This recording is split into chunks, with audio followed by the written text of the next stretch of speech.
saya sangat menyayangkan sekelas Universitas Gadjah Mada membuat tayangan abal-abal semacam.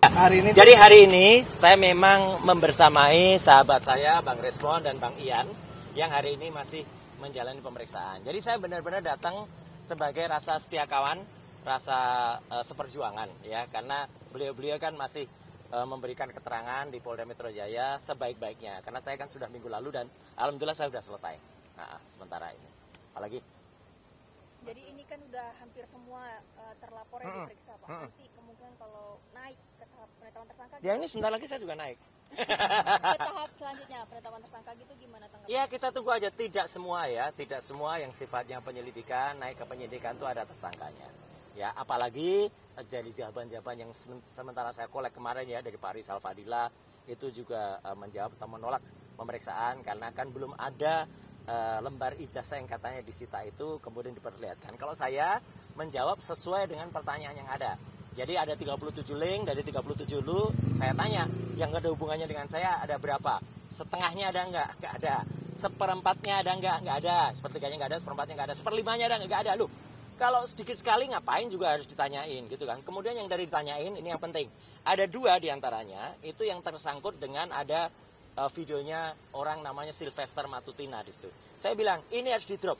Saya tidak mau orang ini dijadikan saksi. Karena apa? Karena seharusnya dia tidak berada di sini. Coba kalau dia tuh misalnya patuh menjalani hukum, dia kan harusnya berada di dalam tahanan. Tidak kemudian datang dan menjadi saksi, gitu kan. Jadi dia bersaksi di situ, dia terlibat di dalam situ. Artinya itu harus di drop. Nah kalau itu di drop, kan sedikit sekali yang terkait dengan saya. Utamanya yang mulai tanggal 22 Januari. Tidak ada saya, nama saya tidak disebut, ya. Apalagi di situ. Kalaupun 22 Januari tidak, 26 Maret pun saya juga belum ada. Saya juga belum quote and quote belum lahir di perkara ini gitu ya. Karena saya baru mulai itu ikut tuh setelah itu. Jadi kalau tanggal itu nggak ada, saksi itu adalah apa yang bisa kita ceritakan. Itu apa yang kita lihat sendiri dan apa yang kita dengar sendiri. Jadi kalau bukan kita lihat dan bukan kita dengar, itu namanya saya berpendapat. Saksi tidak boleh berpendapat. Jadi itu. Artinya meyakini tidak akan menjadi tersangka ya? Yakin dan tidak itu kepercayaan kepada Allah SWT ya gitu. Jadi kita doakan saja semoga penyidik-penyidik firm ya gitu benar-benar jujur dan amanah dalam menjalankan tugasnya. Kemudian tidak menambah-nambahkan, tidak mengurangi. Contohnya gini, Joko Widodo kan menurut kuasa hukumnya hanya lapor 24 link. Tapi tiba-tiba naik jadi 37. Itu siapa yang nambahin? Ya, apalagi katanya Jokowi tidak melaporkan nama.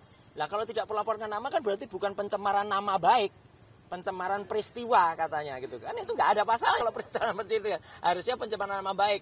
Nah jadi kita tunggu nama yang dia sebut, dan kalau tidak ada ya berarti nggak ada dong nama yang disampaikan. Jadi makanya sekali lagi hari ini saya membersamai sahabat saya Dr. Resmond Sianipar dan rekan kita juga Mas Ian ya dari salah satu podcast untuk kemudian ya kita berikan semangat gitu ya. Kalau rektor UGM yang bicara tentang kasus itu gimana? Ya bagus. Saya wajib menjawab ya. Karena apa? Saya satu-satunya orang yang disebut dalam podcast itu ya selain nama Joko Widodo. Jadi itu ada 2 podcast ya. Ada 2 rekaman. Satu rekaman sepanjang 3 menit 55 detik. Kemudian satu lagi rekaman sepanjang 33 menit sekian. Yang rekaman sepanjang 33 menit sekian itu di menit ke-31 lebih 7 detik nama saya disebut. Ya, jadi saya harus menjawab. Jawaban saya sepele. Saya sangat menyayangkan sekelas Universitas Gadjah Mada membuat tayangan abal-abal semacam itu. Kenapa abal-abal? Satu, ya itu hanya naratif saja. Nggak ada bukti satupun yang ditampilkan. Nggak ada sama sekali. Jadi apakah masyarakat kemudian menjadi percaya? Justru tidak. Coba buktikan teman-teman. Lihat pada kolom-kolom komentar di bawah 2 tayangan itu. Mostly semuanya itu malah, maaf ya, malah menjelek-jelekan atau malah komunikasian kepada UGM. Kalau saja itu ditampilkan dan sudah sangat terlambat seperti sekarang ini, harusnya tampilkan bukti dong. Gitu. Minimal mereka bisa memisahkan dan memilah mana bukti yang sifatnya bukti untuk publik dan bukti untuk private. Ya, bahkan yang namanya ijazah dan kemudian skripsi itu adalah dokumen publik.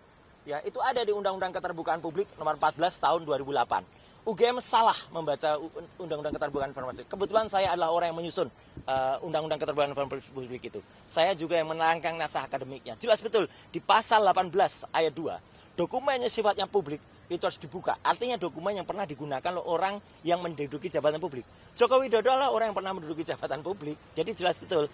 Bahkan itu bertentangan ya. Sesama UGM sendiri bertentangan. Dengan tayangan, maaf nih saya sebut ya.